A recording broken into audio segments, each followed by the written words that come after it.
Decisions start with emotion and are made with emotion. They are then justified with logic. And the emotion and the logic are then used to filter, not to collect, but to filter the available facts.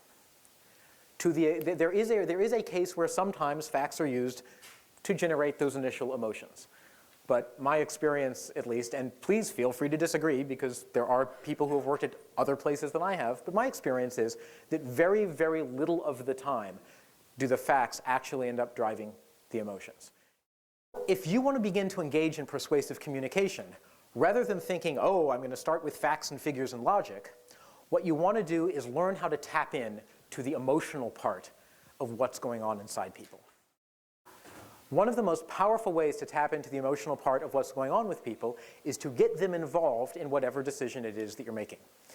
I would love to say that I learned this in some fancy organizational behavior class. I did not. I learned this after getting beat up in first grade because I was the smart kid who was raised not to fight back, and I got pounded by the class bully. And I went home and I said to my dad, "Daddy, I was pounded by the class bully." And my dad said, "Oh my God, I'm growing up with a nerd." And then after he said that, he gave me possibly the wisest and maybe only piece of advice he's ever given me, which was, if you want to get a bully on your side, ask them for help. So I went back to school and I went up to the bullies and I said, you beat me up. Could you teach me how to fight? And all of a sudden, they became my ally.